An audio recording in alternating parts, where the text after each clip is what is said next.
ये आंसू बहाने का बहाना मिल गया है। इस बहाने जाऊंगा आंसू बहाने के लिए, प्रभु की दी हुई जिंदगी में प्रभु को पाने के लिए। और मैं एक ही बात कहूंगा,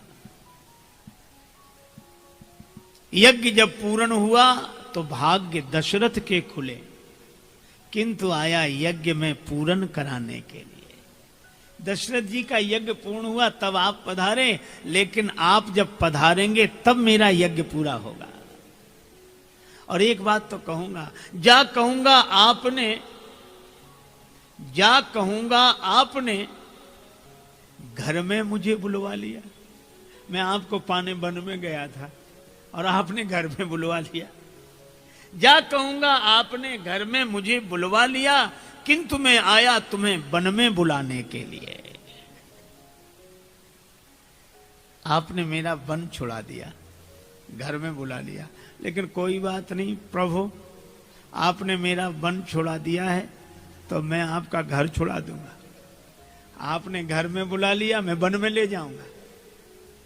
और मुस्कुराते हुए विश्वामित्र जी मन ही मन कहते हैं कि प्रभु, अगर आपने यज्ञ पूर्ण करके मेरा वन बसा दिया तो मैं भी वचन देता हूं कि मैं आपका घर बसा दूंगा।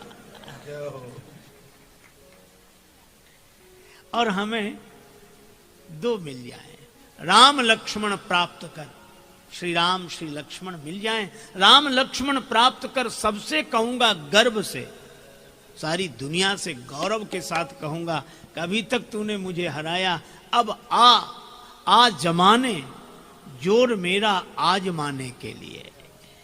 और जिनकी कृपा में भक्ति है और कोप में मुक्ति छिपी, जिनकी कृपा में भक्ति है और कोप में मुक्ति छिपी, निर्वाणदायक क्रोध जाकर भगति। जिनकी कृपा में भक्ति है और कोप में मुक्ति छिपी, राजेश रघुवर आए हैं बिगड़ी बनाने के लिए। इस तरह विचार करते हुए विश्वामित्र जी गए दशरथ जी के दरबार में।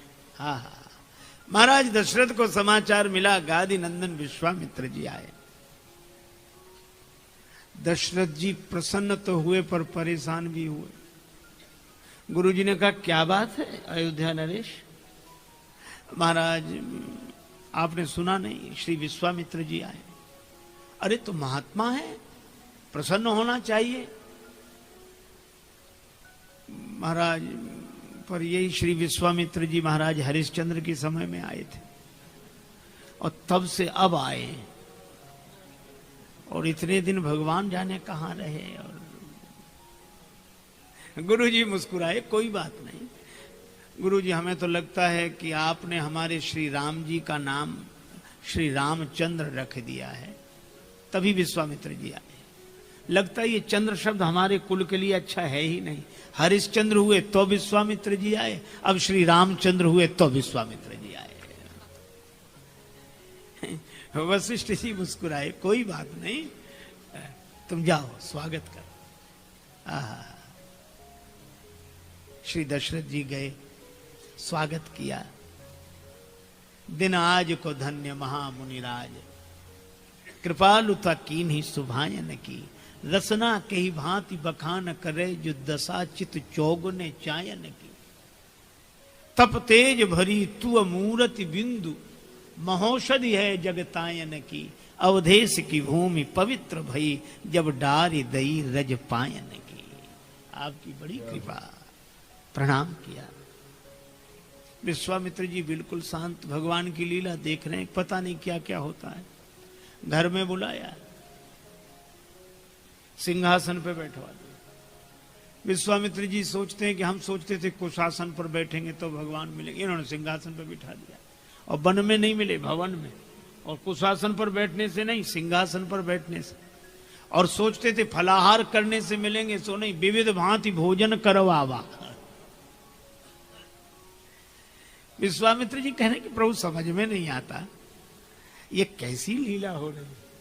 भगवान ने मन ही मन कहा कि आज भी हम त्याग से ही मिल रहे हैं। तो त्याग तो हमने तब किया था, अब थोड़े ही कि आज आपने त्याग का त्याग किया है, यह भी एक त्याग है। अब पता लग गया कि आप मुझे चाहते हैं।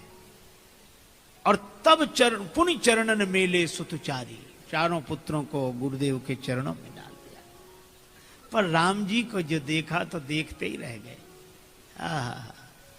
पहले निश्चय करके आए, आज सकल सुकृत फल पाई हो, राम जी का दर्शन करूंगा।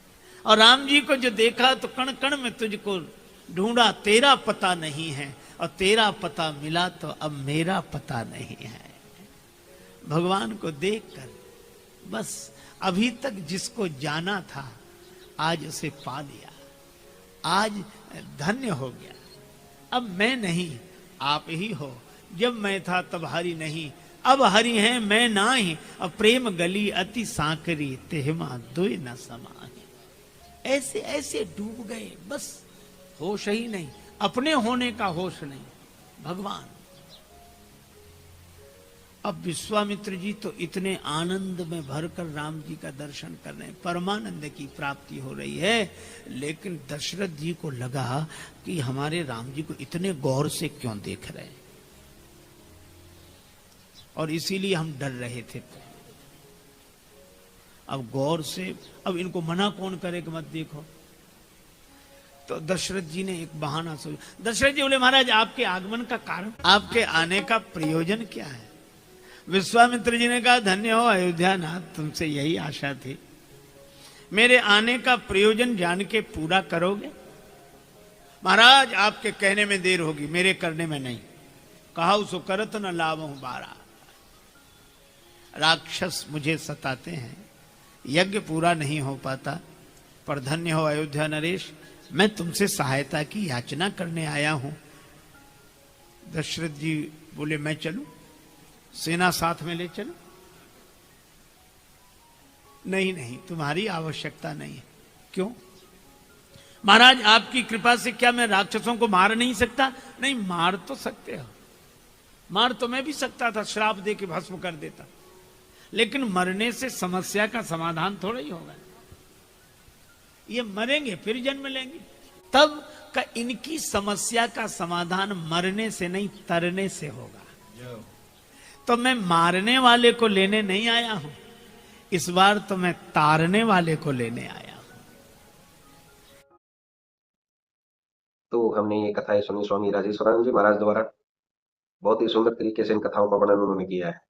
उम्मीद है आपको ये कथाएं बहुत पसंद आई होंगी। अगर आपको ये कथाएं पसंद आई हैं तो चैनल को सब्सक्राइब कीजिए, वीडियो को लाइक और शेयर कीजिए, ताकि इस तरह की प्रेरक और हास्य कथाएं हम आपके लिए लेकर आते रहें। आपका बहुत बहुत धन्यवाद।